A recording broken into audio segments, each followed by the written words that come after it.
저당시장에서는 공부하실 그 270페이지 나와 있는 문제들은 일단 저당시장에서 공부할 게 1차 시장과 2차 시장 구별하는 거, 그 저당시장의 구조, 그 다음에 저당이 유동화되기 위한 전제 조건, 효과, 그 다음에 MBS 이렇게 공부하시면 되는데 2번은 저당 유동화의 개념을 물어본 문제고요. 개념. 그 다음에 1번은 아예 직접적으로 1차 저당시장과 2차 저당시장을 구별하라고 아예 직관적으로 낸 문제고, 그래서 시험에 나올 만한 건 3번에 있는 것처럼 그걸 말로 풀어 쓰는 거고. 그럼 3번 봐요. 옳지 않은 것. 1번 1차 저당시장은 주로 부동산을 담보로 저당대출을 원하는 수요자, 이게 차입자가 되는 거죠. 와 저당대출을 제공하는 금융기관 이루는 시장.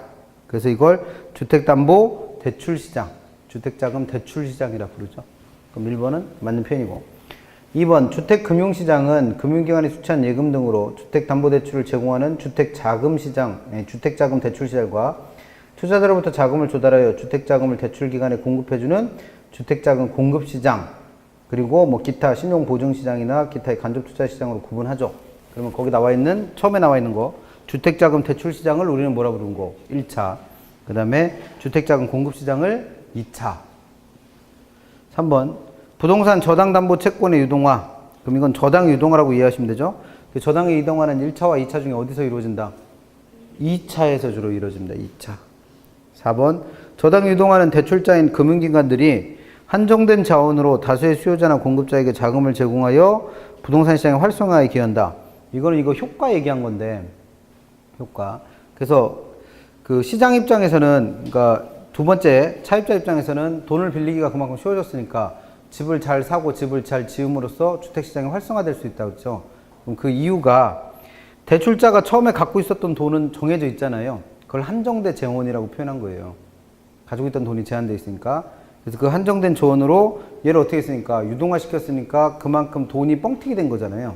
그래서 돈이 많아졌으니까 그 많아진 돈으로 다수의 수요자나 공급자한테 자금을 제공할 수 있죠. 그래서 시장이 활성화되는 역할을 합니다. 그럼 얘도 맞는 표현으로 봐야겠고. 5번 민간의 주택자금을 공급하는 경우 저금리를 적용하되 차입자의 소득 수준이나 대출 금액, 대출 기간 등과 대출 금리에 차등을 두어서는 안 된다. 그러면 지금 이 문장이 자체가 좀 이상한 게, 자금을 공급할 때 저금리를 적용하되 차입자의 소득 수준은 내가 차등을 두고 싶어서 두는 게 아니죠. 대출자가 차등을 두는 게 아니라 그냥 받으러 온 사람이 차이가 나는 거 아니에요. 그러면 얘는 어떻게 돼야 돼요? 차입자의 소득 수준이나 대출 금액, 대출 기간 등에 따라 뭐 대출 금리를 차등을 두어야 된다. 뭐 이렇게 돼야죠. 문장 자체가. 문장 자체가. 그러니까 일단은 문장 자체가 좀 애매한 거고, 그 다음에 돈을 빌리러 갈 때 차입자의 소득 수준에 따라서 받을 수 있는 금액이 달라지죠. 그리고 돈을 빌리는 기간에 따라 뭐가 달라져요? 이자율이 실제로 달라져요. 그래서 차등을 두고 있습니다. 그래서 5번이 틀린 거죠. 그래서 5번은 앞에 설명한 저당의 유동화랑 뭔 상관이 있어? 오래간만에 나온 이분의 특징. 문제 5개 지문하면서 4개는 비슷한 얘기 하는데 하나는 생뚱맞은 거 꼭 하죠. 그런 문제예요, 지금. 그래서 5번은 저당 유동화랑 아무 상관없어요. 아무 상관없고, 이거는 부동산 금융의 뭐 기능? 뭐 이런 것들과 관련된 거고, 저당 유동화 관련된 건 1, 2, 3, 4번 정리하시면 되죠. 그래서 3번은 1차 시장과 2차 시장 구별하는 데 문제로 보시면 되겠고, 4번 봐요. 한 페이지 넘겨 4번.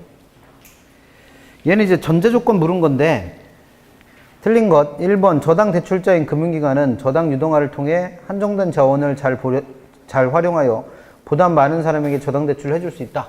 그럼 이거 아까 방금 전에도 봤던 질문이죠. 처음에 대출자가 갖고 있던 돈은 제한되어 있는데 이게 뻥튀기 되는 거잖아요. 그래서 많은 사람한테 돈을 빌려줄 수 있다. 맞는 표현이고. 2번이 얘기하는 전제 조건. 저당 대부에 필요한 자금이 저당 시장에 원활히 공급되려면 투자자들의 요구 수익률과 저당 대출 이자율 또는 저당 수익률을 비교했을 때 누가 더 커야 돼요? 저당 수익률이 더 커야 된다고 그랬죠. 근데 여기서는 지금 주어가 누구예요? 요구 수익률이요? 저당 수익률이요?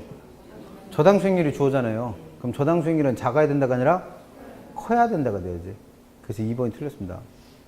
이게 맨날 얘기했던 그 전제 조건이잖아요. 전제 조건. 3번 저당 대출의 유동화는, 즉 저당의 유동화는 금융에 필요한 자금 조달을 원활하게 한다. 그럼 이건 대출자 입장에서 효과라고 그랬죠. 그래서 주택금융시장은 물론 자본시장 활성화에 크게 기여할 수 있다. 그럼 이 말은 이게 유동화되면 투자자들, 자본시장에 있는 게 투자자들이잖아요. 그럼 투자자 입장에서는 만약에 주식이나 예금 이런 데 투자할 만한 게 없어요. 주식이나 증권 이런 게 투자할 만한 게 없는데 MBS라는 상품이 생겨서 저당 유동화가 활발히 이루어지고 있다면 새로운 투자처를 찾은 거잖아요. 그러니까 자본시장에서 돈이 잘 돌아다닐 수 있는 역할도 합니다. 그게 이제 금융시장뿐만 아니라, 그러니까 주택금융시장뿐만 아니라 자본시장도 활성화시킨다의 뜻. 그래서 3번도 맞는 편이고. 4번, 저당 유동화의 결정적 역할을 하는 건 어디랬다? 2차. 왜? 2차 시장에서 유동화가 되니까. 그 다음 5번, 저당 유동화의 개념. 그래서 저당 채권을 타인에게 매각하여 고정화된 자산. 만약 이게 유동화 안 되면 대출자가 이거를 차입자가 갚을 때까지 계속 고정시켜야 될 자금이잖아요. 근데 그 고정화된 자산을 어떻게 했다? 현금화 시키는 거다. 개념이죠. 그래서 틀린 건 2번입니다. 그래서 이게 기출됐었던 지문이에요. 그래서 저당이 유동화 되려면 1차 시장 쪽에 있는 저당 수익률과 2차 시장 쪽에 있는 투자자의 요구 수익률을 비교했을 때 누가 더 커야 된다? 저당 수익률이 더 커야 된다. 그럼 요건 이제 전제 조건 물은 문제고, 그 옆에 6번은 저당 유동화 됨으로써 발생할 수 있는 효과, 올바른 것. 1번, 자원 조달이 보다 용이해진다. 그럼 이거는 누구 얘기예요? 대출자. 그래서 수요자, 자금 수요자, 즉 차입자에게 자금을 공급하기가 쉽죠. 그래서 단기적으로는 부동산 수요가 증가한다. 대출 받았으니까 집 사러 가겠죠? 근데 장기가 되면 뭐도 늘어요? 공급도 늘 거 아니에요. 돈 빌리기 쉬워졌으니까 집을 많이 지어줄 거 아니에요. 그래서 단기적으로는 수요도 늘지만 장기적으로 뭐도 늘 수 있다? 공급도 늘 수 있다. 그래서 주택시장을 활성화시킬 수 있다. 이런 얘기겠죠. 그럼 1번은 다 맞는 표현인데 공급이 안 늘어난다고 해서 틀린 표현. 그래서 1번이 틀린 거고. 2번, 제1차 주택저당 대출시장에서는 투자자에게 다양한 금융상품을 제공하게 된다. 그러면 투자자가 다양한 금융상품을 제공받아 다양한 포트폴리오를 구성할 수 있는 건 2차 시장에서의 역할이죠. 유동화가 돼야지 이런 일을 할 거 아니에요. 그래서 2번은 다 맞는 표현인데 이건 투자자 입장에서 효과가 맞긴 한데 이건 어디서 발생하는 거다? 2차에서 2차. 그래서 2번도 틀렸고. 3번, 대출기관에서는 대출자금의 공급 이후 장기 원리금 회수에 따른 유동성 문제를 원활히 해결해 줄 수 있다. 그럼 이렇게 유동성이 높아지면서 유동성 위험이 줄어들었다는 얘기잖아요. 왜? 그만큼 대출자금이 풍부해졌으니까. 그럼 이건 누구 입장에서? 대출자 입장에서 누릴 수 있는 효과가 맞죠. 그래서 3번이 맞는 거고. 4번, 정부가 주택자금의 공급 조절 기능을 시장 자율에 맡기게 되므로 주택경기 조절 기능은 상대적으로 저하된다. 아니에요. 자기네들끼리 돈 잘 빌리고 잘 빌려주게 해놨으니까 주택시장이 어떻게 될 수 있어요? 활성화된다는 얘기는 경기가 점점 좋아진다는 거죠. 침체되는 게 아니라. 그래서 4번도 틀렸고. 5번, 제2차 주택저당 대출시장에서의 유동화는 제1차 저당 대출기관에게 있어서는 반드시 거쳐야 되는 필수적 절차로서 강제성을 띠고 있다. 우리가 1차 시장에서 시험 문제 물어보는 거 반드시 그걸 유동화 시켜야 된다? 더 아니고 반드시 보유하고 있어야 된다? 더 아니랬어요. 선택사항이랬습니다. 선택사항. 그래서 맞는 거 찾았으니까 답은 몇 번? 3번. 그래서 대출자 입장에서의 효과를 설명한 거고 돈이 많아진다는 걸 다르게 어떻게 표현하기도 한다. 유동성이 커진다. BIS 비율이 커진다. 그래서 유동성 위험은 그만큼 어떻게 된다? 감소한다. 그런 것들 주의하시면 되죠. 그래서 요거는 효과 물어본 문제. 나머지 문제들은 뭐 8번부터 나와 있는 것들은 전부 다 뭐 해야 되는 얘기예요? 증권 구별하시라고. 그래서 8번 봐요. 8번. 그래서 8번 같은 문제가 딱 한 번 나왔었어요. 한 번. 그러니까 아까 그 표 그려드린 거 말고 밑에 얘가 어떻게 유동화되느냐를 설명드렸던 거. 그래서 딱 한 번 물어봤던 문제 이게. MBTS에 대한 설명 중 가장 거리가 먼 것. 1번. 저당 대출 집합. 이걸 편의상 M이라고 부를게요. M에서 발생하는 현금 흐름에 대한 지분권. 이걸 우리는 뭐라고 번역하시면 돼? 원리금 수취권. 원리금 수취권. 과. 저당권. 그럼 이건 M의 소유권으로 이해하시면 되죠. 이 두 가지를 전부 다 투자자한테 어떻게 한 거다? 매각한 거다. 그게 누구의 특징? MBTS. 그럼 1번은 맞는 표현이죠. 2번, 자산 매각 방법으로서 발행기관의 대차대조표에는 저당대출 채권이라는 자산이 감소하는 대신에 현금이라는 자산이 증가하는 자산 구성의 변화가 일어난다. 그럼 이거 무슨 얘기예요? 지금 물건을 팔았잖아요. 계속 했던 거 중에 MBS가 발행되는 구조를 대출자, 즉 이 사람이 발행자라고 가정을 한다면 두 가지 권리를 갖고 있다고 그랬잖아요. 그 두 가지 권리가 주택저당채권의 소유권하고 또 하나 누구예요? 원리금 수취권. 그럼 지금 설명하고 있는 MPTS는 이 두 가지 권리를 다 어떻게 한다는 거예요? 파는 거예요, 파는 거. 매각. 누구한테? 투자자한테. 그래서 그 판매 대금을 조달받고 있는 거예요. 그러면 가지고 있던 자산을 팔았으니까 이 대출자, 즉 발행자의 자산을 나타내는 대처대조표에서는 이만큼의 자산이 어떻게 된 거예요? 감소한 거지. 팔았으니까. 내게 아니니까. 그 다음에 대신 뭐가 들어왔으니까? 그 판 매각 대금이 들어왔으니까 그만큼의 현금은 어떻게 된 거예요? 늘어난 거지. 그러니까 내 장부상에서 내가 보유하고 있던 모아물은 없어졌고 저당권과 원리금 수취권이라는 자산은 없어졌고 그 대가로 뭘 받았으니까? 현금을 받았으니까 현금이라는 자산은 어떻게 됐어요? 늘어난 거죠. 그래서 자산 구성의 변화가 생긴 겁니다. 왜 그런 거예요? 팔았잖아요. 팔았어. 내 아파트를 팔았어요. 그럼 내 자산에서 뭐가 없어진 거예요? 아파트는 없어진 거예요. 대신 뭐가 생겼어요? 판 자금, 매각 대금이라는 현금이 생긴 거잖아요. 그럼 내 자산 구성에 뭐가 생긴 거예요? 변화가 생긴 거죠. 그거 설명한 거예요. 그래서 1, 2번은 다 뭐에 대한 얘기다? MPTS는 두 가지 권리를 어떻게 한다? 매각한다에 대한 설명입니다. 매각한다. 그럼 3번. 발행기간의 모든 권리가 이전됐죠? 누구한테? 투자자한테. 그래서 MPTS는 모든 권리를 누가 가져요? 투자자가 가져요. 투자자. 그럼 여기까지 맞았어요.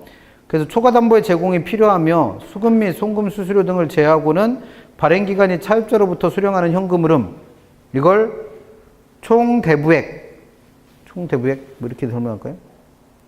과 투자자에게 매각하는 현금 흐름, 이거를 증권 발행액 이렇게 표현해 볼게요. 증권 발행액. 이 달라서 주택저당 총액, 이거 뒤에 써 있네. 주택저당 총액, 이게 총저당, 저당 총액과 이체증권 발행액, 증권의 발행액이 더 크다. 그럼 이걸 이해해 보자는 거죠. MPTS는 이걸 팔아서 이 돈을 받은 거잖아요. 그럼 파는 물건의 가치와 파는 물건의 가치, 이걸 뭐라고 표현하는 거예요? 거기 뭐라고 써? 저당 총액. 저당 총액.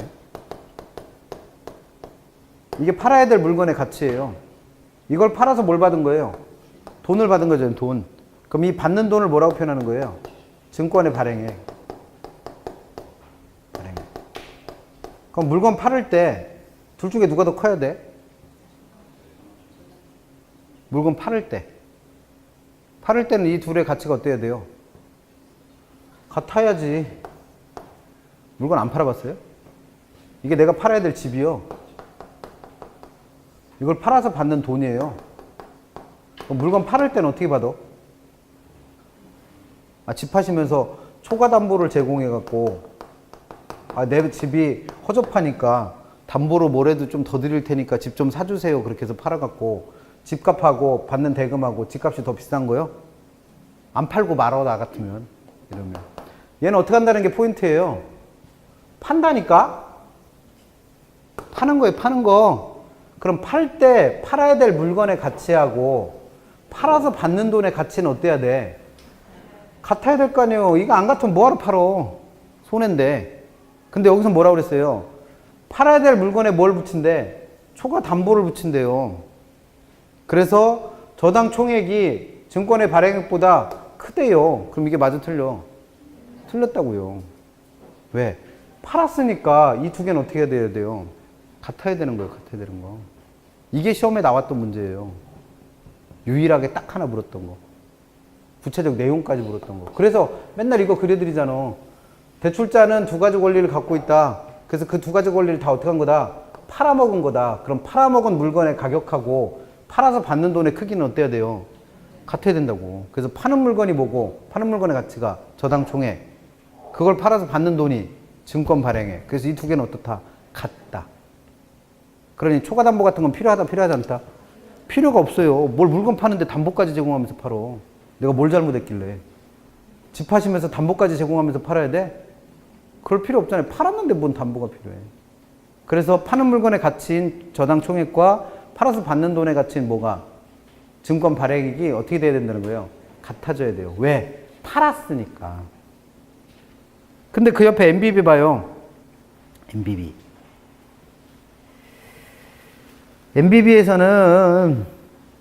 MBB는 어떻게 하는 거랬어요? 두 가지 권리를 파는 게 아니라 두 가지 권리를 담보로 해서 뭘 발행하는 거다? 채권 발행해서 돈을 빌리는 거랬어요. 그러니까 MBB는 어떤 거예요? 파는 게 아니라 이 두 가지 권리는 아직 누가 갖고 있고 발행자가 보유하고 그걸 담보로 해서 뭘 발행했다? 채권을 발행해서 돈을 빌린 거랬잖아요. 그럼 이게 뭐예요? 돈을 빌릴 때 사용하는 담보물이요. 그 다음에 이게 뭐예요? 그걸 담보로 빌리는 돈이고 대출금이라고 이해하시면 되죠. 그러면 돈을 빌릴 때는 담보물의 가치와 빌리는 돈의 크기가 똑같아야 돼? 그럼 돈 못 빌려요. 빌려줘 안 빌려줘? 안 빌려줘. 뭐가로 빌려줘 그러면. 그러면 이때는 뭐가 더 커야 돼? 담보물의 가치가 더 커야죠. 그러니까 뭐가 필요한 거고 초과담보가 필요한 거고 그래서 담보물의 가치인 저당 총액이 누구보다 빌리는 돈인 증권 발행액보다 더 커야 되는 거예요. 그 차이를 시험에 한번 물었다고요. 딱 한 번. 그리고 이거 물어보면 지금 같은 반응이고 시험에서. 그래서 모의고사 같은 거 이런 거 나왔을 때 그런 거 주의하시면 됩니다. 그래서 3번이 틀렸어요. 네. 그래서 4번 그 9 옆에 9번에 4번 봐요. 9번에 4번. 원리금 수취권을 투자자에게 이전하지 않고 발행기간 자신의 신용으로 채권을 발행하여 새로운 현금 흐름의 지급을 약속한 셈이다. 그럼 쉽게 말하면 뭐예요 이게? 이 권리를 담보로 해서 채권 발행해서 돈을 빌렸다는 얘기잖아요. 그러니까 뭐가 필요하다는 거예요? 담보가 필요하다. 왜? 담보물의 가치하고 그걸 담보로 빌리는 돈의 가치가 똑같으면 빌려줘 안 빌려줘? 안 빌려주잖아요. 그러니까 초과담보가 필요한 거예요. 그렇게 이해하시면 됩니다. 4번 저당 차입자의 만기 전 변제에 따른 그럼 이 저당 차입자의 만기 전 변제를 우리는 뭐라 불러요? 조기상환이라고 부르잖아요. 그럼 그 조기상환에 대한 방어를 하는 걸 콜방어라고 그랬죠. 근데 투자자는 이걸 할 수 있다 없다? 없다고 그랬어요. 왜? 모든 권리를 다 투자자가 인수했기 때문에 차입자의 조기상환 위험을 누가 부담해야 돼? 투자자가. 그래서 콜방어는 된다 안 된다? 안 된다. 그래서 위험이 그만큼 높으니까 수익도 어떤 거예요? 높은 거예요. 5번 저당대출 집합의 원리금 수취권과 저당대출의 소유권 이게 두 가지 권리잖아요. 그 두 가지를 전부 다 누구한테? 투자자에게 어떻게 했다? 매각했다. 그래서 얘는 지분형 MBS라 부르죠. 그래서 지분이냐 부채냐는 어떻게 이해하셨어요? 끝에가 뭐로 끝나면? S로 끝나면 지분증권. 끝에가 B로 끝나면 부채증권. 그래서 답은 3번만. 그래서 맨날 얘기했던 게 이래서 얘기를 한 거예요. 팔아먹은 거다. 그러니까 시험 문제 이런 거 된다. 그게 8번 문제고 중요하다고 표시된 이유는 뭐예요? 시험에 나왔었으니까. 구체적 내용까지 물었던 건 딱 하나밖에 없어요. 이거. 표로 구별하지 못하는 거. 그 다음에 나머지는 뭐예요? 그냥 표 외우면 푸는 문제들. 표 외우면 그래서 문제가 없네? 문제를 이렇게 만들어 놓으셨대요. 9번 하나 풀어볼게요. 9번. MBB에 대한 설명으로 옳지 않은 것 1번. 저당대출 집합에서 발생하는 현금에 대한 지분권 이게 누구라고요? 원리금 수취권은 발행기관이 가지면서 저당권은 투자자에게 이전하고 저당대출 근거로 자기 자신의 부채로 발행되는 MBS가 MBB다. 그럼 지금 이 말은 뭐예요? 저당권은 투자자한테 팔아먹고 원리금 수취권만 대출 그 발행자가 갖고 있다는 얘기잖아요. 이런 형태는 있어요 없어요? 없어. 표 어떻게 외우시겠어요? 표 안 외우시는 분들. MPTS는 투투투라고 기억하시랬잖아요. 투투투. 아이고, 투투투. 그래서 콜방 안 된다. MBB는 발발발. 그래서 콜방어는 된다. 그 다음에 MPTB와 CMO는 발투투잖아요. 그럼 이게 누구였어요? 저당, 소유권. 이게 원리금 수취권. 이게 조기상환에 따른 위험부담. 이게 콜방어. 그럼 지금 나와 있는 것처럼 저당권은 투자자가 갖고 있고 저당권은 발행자가 갖고 있고 죄송합니다. 저당권은 투자자에게 이전하고 원리금 수취권만 발행자가 갖고 있는 형태는 아예 없어요. 그런 건. 그리고 여기서 묻고 있는 건 누구니까? MBB니까 이 두 가지 권리를 다 누가 갖고 있어야 돼? 발행자 갖고 있어야 돼요. 그래서 1번이 틀린 겁니다. 그러니까 얘는 9번 같은 문제는 뭐만 외우시면 돼. 이 표만 외워도 푸는 문제.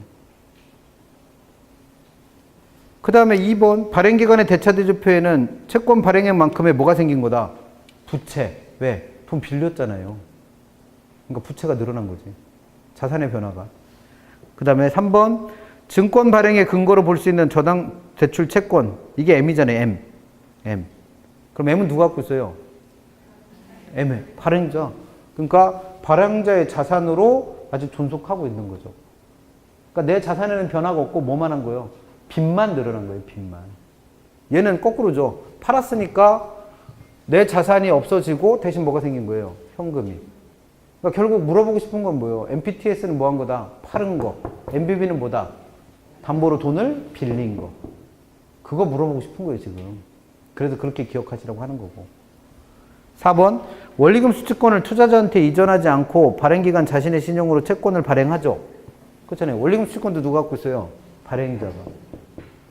그래서 이 두 가지 권리를 담보로 돈을 빌린 거예요. 그래서 모든 위험은 다 누가 부담한다?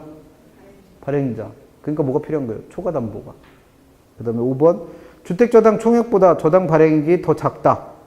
이게 아까 여기서 이게 아까 담보물이라고 그랬고 이게 그걸 담보로 빌리는 돈이랬잖아요. 그러니까 담보물의 가치가 더 크니까 증권 발행액이 주어가 얘니까 누구보다 저당 총액보다 더 어때요? 작죠. 빌리는 돈이 당연히 작잖아요. 작으니까 투자자는 저당 차입자의 만기 전 변제에 따른 위험에 직면하지 않아도 돼요. 그래서 조기상환에 대한 위험을 누가 부담해? 발행자가. 그래서 투자자는 뭘 실현한다? 콜방을 실현한다.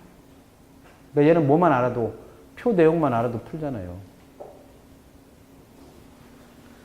10번 왜 이거 다 비교해낸 문제는 있지도 않냐.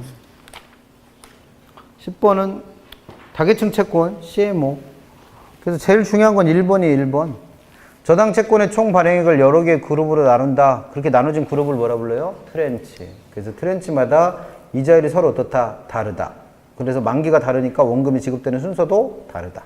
그래서 2번 이렇게 그룹을 뭐라 부른다? 트렌치. 그래서 얘는 CMO니까 O자는 S자와 B자의 성격을 다 갖고 있다고 그랬죠. 왜? 얘는 두 가지는 저당권을 발행자가 갖고 있는 건 누구의 성격과 똑같은 거예요? MBB와.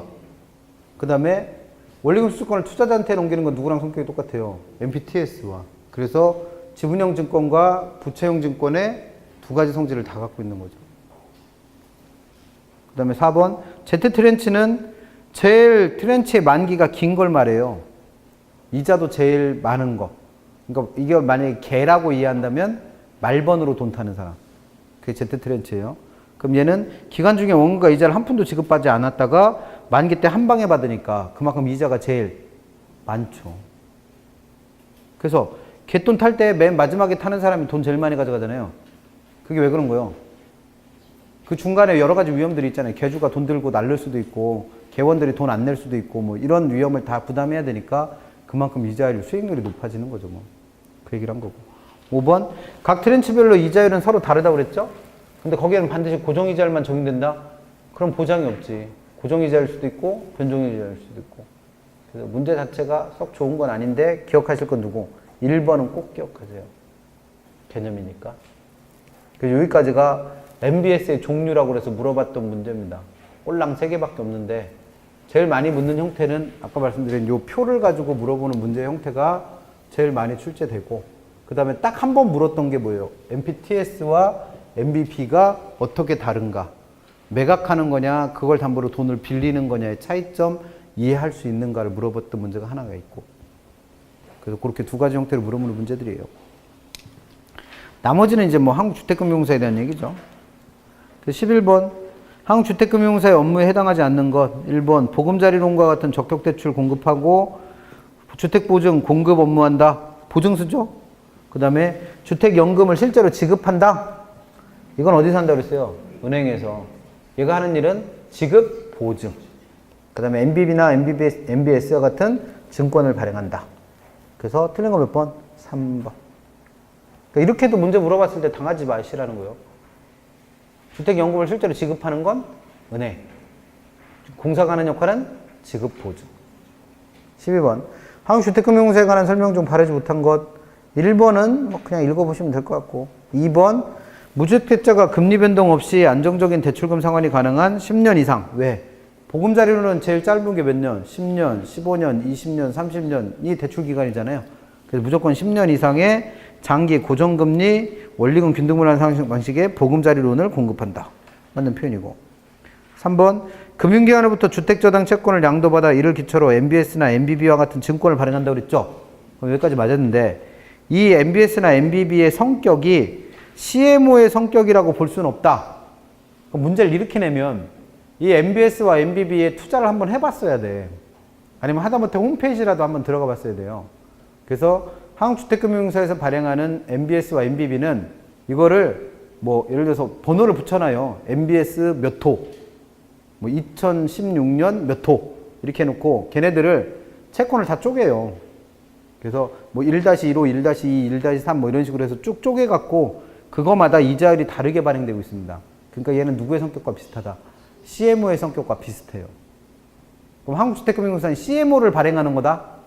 아니에요. 뭐를 발행하는 거예요? MBS와 MBB라는 두 가지 금융상품을 발행하는 거고 걔네들의 성격이 누구랑 비슷하다? CMO랑 비슷합니다. 그래서 3번이 틀린 거고. 4번. 주거 안정을 위해서 전세자금이나 중도금 대출을 받을 때 그에 대한 뭘 해준다? 보증을 해준다. 그 다음 만 60세 이상의 분들이 생활자금을 대출받기 위한 연금 업무를 수행한다. 그러면 11번은 얘가 어떤 일을 하는가 그냥 뚝 물어본 거고 12번은 그걸 설명해 놓은 거고. 그 다음에 13번도 13번도 1, 2번은 뭐 저당대출과 건축대출 비교한 거니까 됐고 3번 현재 우리나라에서 한국주택금융공사에서 공급하는 보금자리로는 대출기간 제일 짧은 게 얼마? 10년, 최장 30년. 4번 한국주택금융공사에서 공급하는 보금자리론의 이용 자격 대출 신청일 현재 19세 이상 성년. 그 다음 5번 한국주택금융공사가 보증하는 주택연금에서는 부 모두 60세 이상이어야 된다. 개정됐다고 그랬죠. 둘 중에 아무나 나이 많으신 분이 60세면 돼요. 그래서 5번은 개정 내용이니까 확인하셔야 돼요. 그 다음에 14번 다음은 한국주택금융공사가 제공하는 무주택 서민을 위한 내 집 마련 딤돌 대출과 관련된 내용입니다. 가장 옳지 않은 것. 보금자리론과 구별만 하실 수 있으면 되죠. 1번 두 분의 합산 소득이 얼마 넘으면 안 된다. 6천만 원. 6천만 원. 2번 대상주택은 공부상 주택으로서 그 가액이 얼마? 9억은 보금자리론이었잖아요. 딤돌 대출은 얼마? 6억. 2번이 틀렸네요. 3번 대출금리는 만기 때까지 고정금리 있다고 그랬죠. 근데 5년 단위에 뭐도 가능하다. 변동금리도 가능하다고 그랬습니다. 그럼 3번은 맞았고 4번 대출금액은 LTV는 최대 몇 프로까지? 70%. 근데 그 금액이 얼마는 못 넘는다? 2억은 못 넘는다고 그랬어요. 그 다음에 대출기간은 똑같이 10년, 15년, 20년, 30년. 그 다음 5번 상환방식 보금자리로는 모두 가능하지만 체증식도 가능하지만 딤돌 대출에서는 뭐가 없다? 체증식은 없다. 그래서 틀린 거 찾으셨으니까 답은 2번 찾으시면 되겠죠. 뭐. 그래서 이게 나올 것 같다는 거예요. 자꾸 보금자리론하고 딤돌 대출 구별하시는 거. 그 다음에 16번 같은 거 물어보면은 다 외우란 얘기니까 이런 건 어쩔 수 없고. 그 다음에 19번부터가 이제 주택연금에 대한 문제죠. 19번. 그래서 19번 하나 풀어보세요. 다음은 한국주택금융공사의 주택연금에 대한 설명이다. 가장 옳지 않은 것. 1번. 연령별, 자산수준별 맞춤형 주택연금으로서 고령자의 부채 감소, 노후 대비 주거 안정을 목적으로 내 집 연금 3종 세트가 4월 25일 날 나왔습니다. 공사 홈페이지에 있는 거 그대로 옮겨놓은 거예요. 1번은 맞았고. 2번.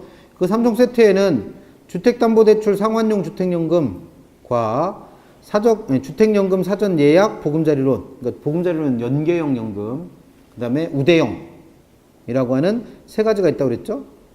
그래서 2번도 맞는 편이고. 3번, 주택담보대출 상환용 주택연금에서는 제일 중요한 게 뭐랬어요? 70%.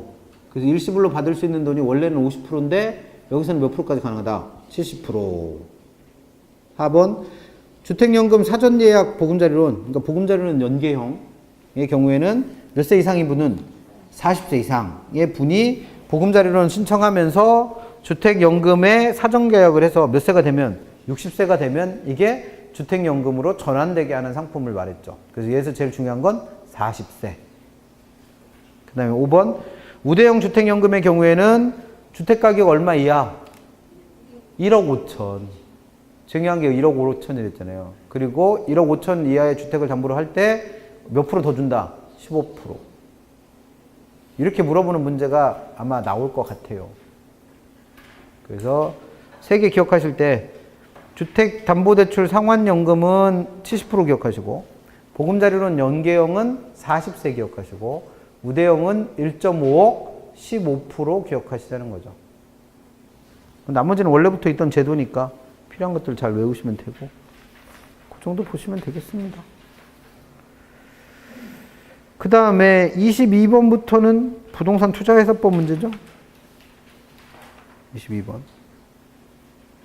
그래서 우리나라의 현행 부동산 투자해서법에 관한 설명 중 가장 옳은 것, 이거는 아무리 문제를 많이 풀어봐야 어차피 배배 꽈놓느냐 그렇지 않느냐의 차이니까 그 표에 정리해드린 거 외우시랬고, 올해 나올 것 같은 문제 중에 제일 유력한 건 뭐예요?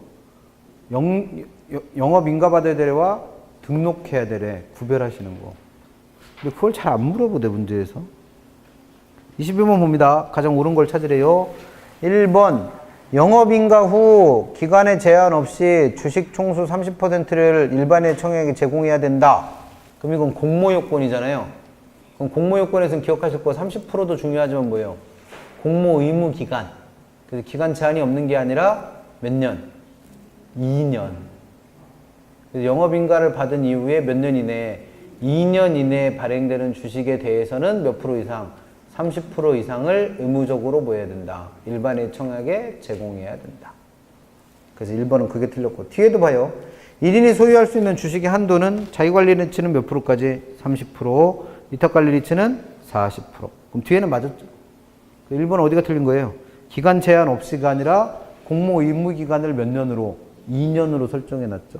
그래서 1번은 그래서 틀렸고, 2번 발기 설립하며 설립자본금은 5억 원 또는 10억 원 또는 5억 원이다. 받겠다고 그랬죠? 5억, 3억. 설립 시 현물 출자에 의한 설립은 불가능하다. 왜? 현물 출자를 어떨 때만 가능하다고 그랬어요? 영업인가 또는 등록한 이후에 최저자본금인 70억과 50억을 확보한 이후에만 가능하다고 그랬죠. 그러면 설립할 때는 현물 출자 한다 못한다? 못해요. 이론적으로도 그렇잖아요. 그리고 영업인가 후라면 다른 조건 없이 현물 투자가 가능하다? 아니죠. 무슨 조건이 하나 더 붙어요? 최저자본금을 확보한 이후 70억과 50억을 다 채운 이후. 3번 설립등기일로부터 10일 이내에 설립보고서 제출하고 3개월 후 현황보고서를 작성 제출하고 그 다음에 설립등기일로부터 6개월 이내에 영업인가 신청해야 된다. 이런 거 물어보는 게 틀리란 얘기예요. 그러니까 근데 맞는 질문이긴 한데 그렇게 참고하시고. 4번 영업인가 후 6개월 이내에 최저자본금이 자기관리 리츠는 얼마였어요? 100억이 아니라 70억. 위탁관리와 비용관리 리츠는 50억. 그럼 4번은 맞았고. 5번 기업 구조조정 리츠는 영업인가 후 매 분기 말 현재 총자산의 100분의 80 이상을 부동산 관련 유가증권 및 현금으로 구성하고 총자산의 70% 이상이 부동산이어야 된다. 기업 구조조정 리츠는 부동산만 보유하고 있으면 된다고 그랬죠. 그래서 70%만 만족하면 되니까 80% 유가증권이나 현금에 대한 요건은 필요 없습니다. 그럼 얘는 기업구조조정 리츠가 아니라 누가 돼야 돼요? 위탁관리나 자기관리 리츠가 돼야죠. 그래서 틀린 거. 그래서 옛날 문제를 그대로 다시 썼다 보니까 올해 개정된 내용에 대한 얘기가 거의 없어요. 그래서 개정된 거 제일 중요한 거 3개를 꼽으라면 등록할 수 있는 리츠가 생겼다는 거. 그 다음에 공모할 때 공모 의무 기간이 1년 6개월에서 2년으로 연장된 거. 그 다음에 설립자본금이 10억 5억이었다가 5억 3억으로 바뀐 거. 그 3가지는 정확하게 외우고 계셔야 되고, 물어볼 가능성이 제일 높아 보이는 문제가 뭐더라? 영업인가 안 받고 등록해야 되는 리츠가 어떤 것들인가. 그러니까 많이 외우실수록 맞추는 문제니까 이거 어떻게 다 외우냐고요. 그래서 뭐 그 정도 정리하시면 될 것 같습니다. PF에 대해서는 지난 시간에 했죠. 자금을 조달하는 방법에 대한 문제로서. 그래서 여기까지 하시고 조금 더 볼까? 그래서 금융론에서는 지난주에 했던 문제에서 다 맞으세요. 그리고 오늘 했던 것 중에서는 저당의 유동화 제도에서 나오는 문제들은 놓치지 마시고 나머지는 틀려도 돼요. 뭐 예를 들어서 뭐 보금자리론이나 디딤돌 대출이나 주택연금에 대해서 물어보면서 법조문 잘 들여다보지도 않는 거 이런 거 가지고 내면 틀려야지 어떻게 해. 근데 만약에 아까 설명드린 내 집 연금 세 가지 3종 세트에서 외우라고 했던 것들 뭐 70%인데 60%, 뭐 아까 1.5억 15%인데 뭐 2억 20%, 뭐 이렇게 물어보는 것들은 틀리면 큰일 나죠. 그다음 부동산 투자회사 같은 경우에는 등록해야 되는 리츠 물어보는 거나 아니면 공모 의무기간, 뭐 아니면 그 설립자본금 이런 거 물어보는 거는 틀리지 마시라는 거예요. 어차피 시험 문제는 정상적인 사람이라면 그런 거 위주로 물어볼 테니까. 그럼 나머지 것들 물어보는 건 뭐예요? 틀리라는 거예요, 그냥. 그러니까 틀리셔도 상관없어요. 틀릴 거 가정하고 내는 문제니까. 그래서 거기까지 정리하시고 잠깐만 쉬었다가는 290페이지부터 나와 있는 개발 관리론 문제 다 정리하면 되겠죠, 뭘. 잠깐 쉬었다 하겠습니다.